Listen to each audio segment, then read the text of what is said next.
My son stole his late mom's ring for his girlfriend and blames me for their breakup. I, 46M, have a son Jake, 23M, and fake name. Jake was a good kid growing up, so him doing this was a complete shock to me. I have a daughter too, Amber, 16F, and also fake name. When my wife passed away from COVID nearly 2 years ago, she already had a will in place. She was immunocompromised due to a prior condition she was diagnosed with a decade before she passed, and she made sure she had a will set just in case anything happened to her. And instead, she divided her assets between our children. And Jake got his cut, as he was already 21. He used that money to put a down payment on a condo, and he also got his mother's car. But the will stated that my daughter was to get all of my wife's jewelry. That included a vintage gold ring with a diamond that had a light blue sapphire on each side of it. That ring has been passed down for generations in my wife's family. It was originally her grandmother's wedding band. Her husband was a jeweler and handcrafted the ring for her himself. And it was passed down to my wife's mother when her grandmother died, and then to my wife herself when her mother passed. And it, along with the other jewelry, was to all go to my daughter. When my wife passed away, my grief was intense, but I powered through it for the sake of my family, and they supported me 100%. So the betrayal from my son was just a rusty knife in the back to me. For the past 8 months, Jake has been dating Sarah, fake name. She has my son wrapped around her finger, and she loves jewelry as she adorns herself with it a lot. My son mentioned the family jewels my wife left his sister to Sarah one day, and Sarah really wanted to see them. So Jake went into my room when no one was home and showed them to her. He later admitted to me that he'd done this, and I was angry. But I thought that would be the end of it. I was wrong. Jake came to me a week ago and begged for that ring from his mother's family jewels so that he could propose with it. He said Sarah had fallen in love with the ring when she saw it before, and he just knew it'd be the perfect ring to ask her to marry him with. He seemed completely convinced I'd be jumping for joy for him wanting to propose. But instead, I told him that I was not the one to ask, as the ring belongs to Amber, and I wouldn't have him pressuring her to give it up either. For a fair chance, I'd allow him to explain his reasons and ask her for it once, but only once, without pressuring her, and if she refuses for any reason, that will be the end of it. Jake agreed and asked Amber for the ring right in front of me, but she told him no because she wanted to keep it in the family jewels and has always loved that ring. To her, it's priceless. She couldn't bear to ever give it up. I told Jake that was that, and to not press the matter further. Jake left looking very unhappy about not getting the ring, but I thought he'd let it go and look into finding a similar one. But he came back another day while I was at work to talk to his sister after she got home from school. He and Amber got into a huge fight about the ring, and Amber called me crying. I called Jake and told him to get out of my house and leave his sister alone. Jake yelled at me that he should have just as much right to the ring as his sister, because my wife was his mother too. But I reminded him he got a lot of his mother's money and her car. The jewelry is Amber's and only hers. He hung up on me, and Amber soon texted me that he left very angry. Later, right before I left work, my daughter called and told me that Jake came back. He walked in dressed in a suit, went into my room and took something, then left without saying anything to Amber. She tried to keep him from leaving, but he shoved her out of the way. I rushed home as soon as my shift was over and checked my wife's jewelry box. The ring was gone. I immediately called Jake, but he didn't answer. So I messaged him that I'll get police involved if he doesn't return the ring. Using it to propose won't stop me from taking it back. That finally made him talk to me, and he tried to say that I couldn't do that to him because he's my son. I said I can and will because he outright stole the ring, and he'd better bring it back right away, or I would take drastic measures. Well, he phoned me right after that, and in a whisper he said that it was too late. He'd taken his girlfriend out to dinner and proposed to her with the ring. He hadn't had it for more than an hour by this point, yet the ring was already on her finger. I said that was his problem. He stole the ring, he can bring it back. It's not his, and I will do whatever it takes to make sure it's returned. And if that means going to police and blowing the whole situation up, then so be it. I'll file a report. I'll even get a lawyer. Jake started crying and saying I couldn't do this to him. I told him tough luck. He stole from both his sister and dead mother. I would not back down until the ring was returned. Jake wouldn't stop crying and making excuses, so I told him to have the ring back by morning, or I would be moving forward with legal action. Jake is my son, but he still broke the law, and I couldn't overlook what he did. He said he'd be by in the morning to talk, and ended the call while crying even more. Well, Jake did show up in the morning and brought his girlfriend with him to try and guilt us. Turns out she not only knew he stole the ring, she wanted to keep it anyway, because she was completely in love with the ring since she first laid eyes on it. I told her I didn't care. She could have a jeweler make a copy of it or something. But the original doesn't belong to her. It belongs to my daughter and deceased wife. Jake begged me one more time not to make her give it back. But I and my daughter stood firm. Return the ring or face police, and maybe even a potential lawsuit. Jake's girlfriend pulled the ring off her finger and dropped it in my daughter's hands, called me an evil bastard, then left my house in tears. Jake started screaming at me that I may have just destroyed his relationship. I retorted him that he did this to his own relationship by stealing a ring that didn't belong to him. What kind of son steals from his own sister and dead mother? That is beyond terrible. Jake had nothing more to say to me and walked out to follow after his girlfriend. I didn't get anyone else involved in the situation, but Jake did. He tried getting support from friends and family, but he got the exact opposite reaction he'd hoped for. They were all mad at him over what he'd done. I got many phone calls and messages from people offering me condolences and saying they were not on Jake's side. I tried to do damage control, but now everybody knows. It's been a week now, and Jake's refused to speak to me. I've sent him detailed pictures of the ring, just in case he wanted a jeweler to replicate it. But making a copy would be very expensive, unless he used fake stones. And thus far, there has been no response. I don't know what the situation is with his girlfriend, if she even still is his girlfriend after what happened. But I still stand by the fact that Jake had to return the ring. I have since had all my wife's jewelry placed in a safety deposit box that only I have access to. And the jewelry will remain there until my daughter is 21, and may even stay there if she wants to keep it safe that way. I know I'm in the right to have reclaimed the ring. However, I don't want my son to hate me, and I don't want the family to hate him. If anyone has any advice as to how to better mediate this situation without me giving away the ring or spending a lot of money, I'm all ears. Update 2.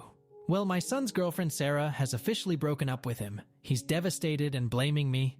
Some previously pointed out that I gave him too much credit in saying he was a good kid. He used to be. But the person he is now, I just do not recognize. Whether he was always like this deep down, or if he just fell for the wrong person and let her change him for the worse, is a mystery to me. But it doesn't justify what he did.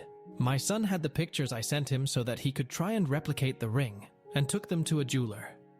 The jeweler said he could make a similar ring based on the pictures, but he'd want to closely examine the original and take proper measurements to make an evaluation of the stones and metal in order to see what it'd take to make as close of a copy as possible. Jake waited for a while before swallowing his pride to call me again. His girlfriend was finally at least entertaining the idea of making a copy, but she wanted it to be an exact copy, down to the smallest detail. They called me a couple days, asked me to bring the ring to a jeweler to get a proper quote on the cost of making a duplicate. I agreed to take an extended lunch break and meet at the local jeweler. I got the ring from the safety deposit box and guarded it closely. I could see Sarah's eyes light up with greed the moment she saw it again. She reached her hand out and asked to wear it just one more time, then pouted like a child when I told her no. For all I knew, she'd take off running the second she had it. The jeweler looked at the ring very closely for a little while and said it was worth more than we thought, and to copy it would cost a lot. The ring was decades old and expertly crafted by my wife's grandfather sometime in the 1940s. The jeweler singed its praises even.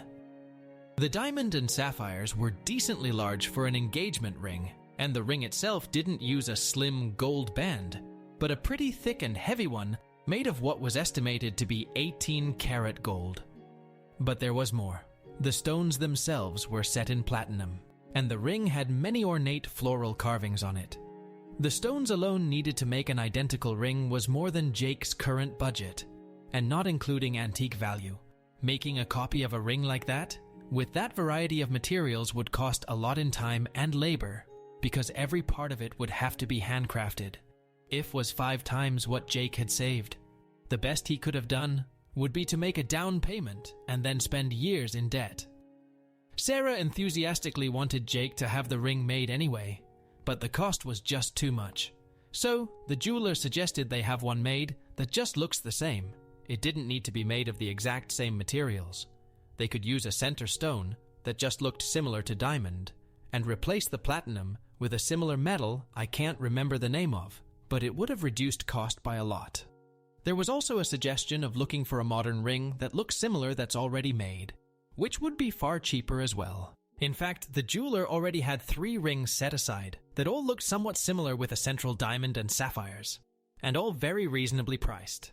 Jake was all for either idea when Sarah suddenly slapped him while calling him a cheap broke-ass wannabe, then turned on her heel to me and called me an evil bastard again for taking the original ring back because it had already been given to her when Jake proposed and should still be hers regardless. Then she held up her hand in the manner one does when they expect you put a ring on their finger, and outright demanded the ring back while saying it was her right to wear it, and that my daughter wouldn't need it because it'd go to waste with her. She actually said, it's not like my daughter would be doing the proposing to anyone, since a man could just get a different ring for her someday. Oh boy, did that make me angry, and she clearly noticed because she took a couple of steps back. I looked her dead in the eye and said that my wife's family ring will never be hers. It wasn't Jake's to give away, and he knew it. That's why he went out of his way to steal it while I wasn't home, because he hoped I wouldn't demand it back if he used it. But neither he nor she ever had a right to it. Then I said that it's entitled people like her that are what's wrong with the world now.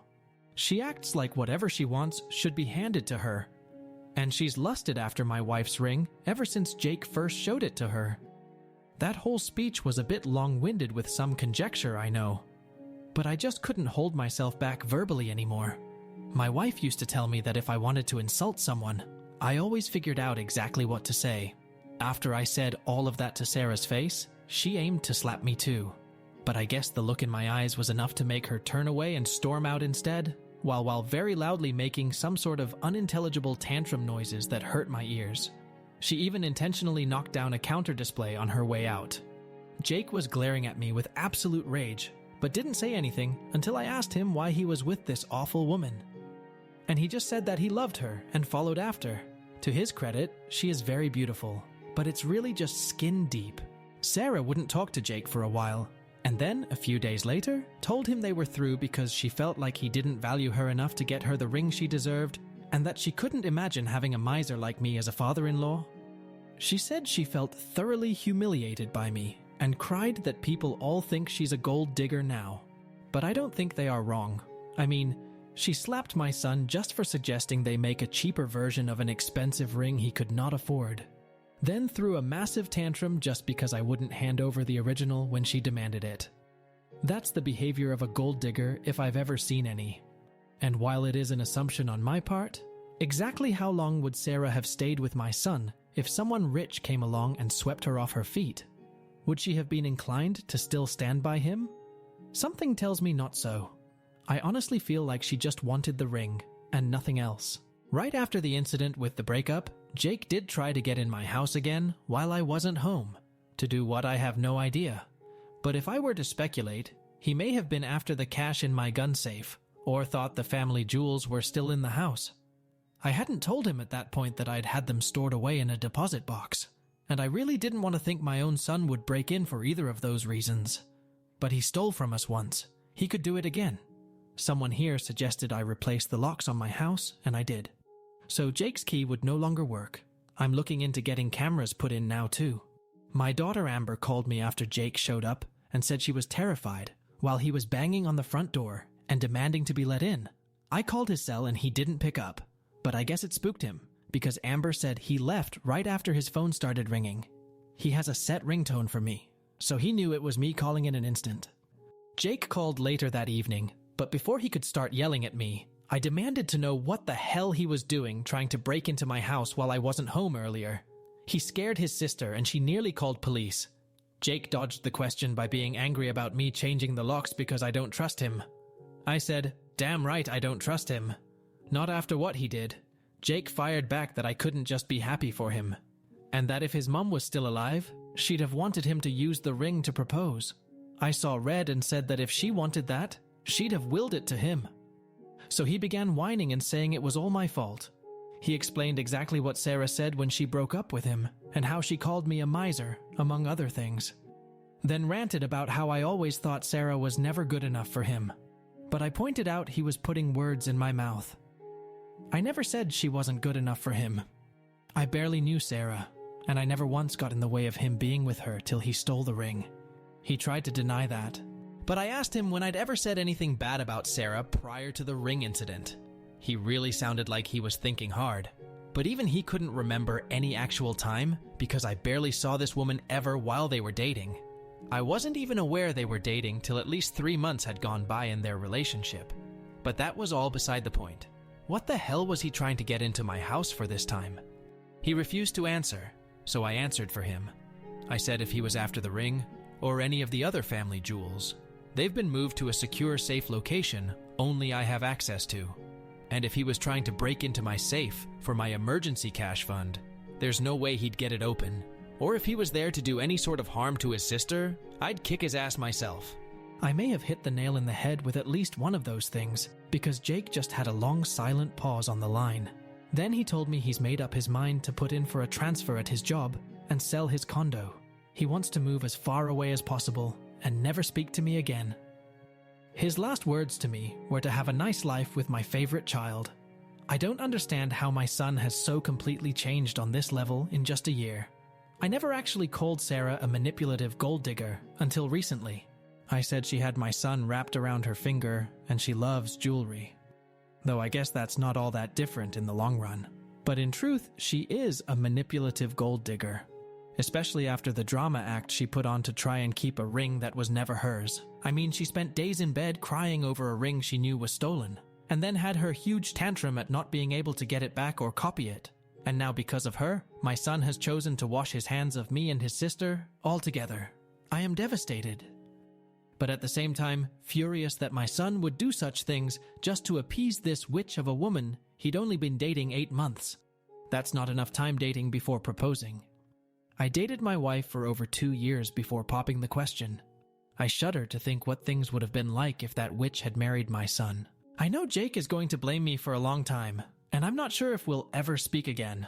I hope one day we can reconcile. But for now, I think we need time apart.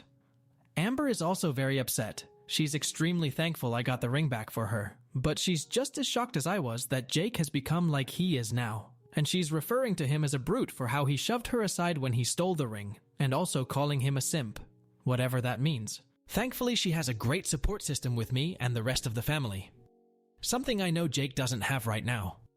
Multiple family members have called or messaged him to tell him off. And his now former best friend even came to me to apologize. He and Jake got in a nasty fight over what he'd done.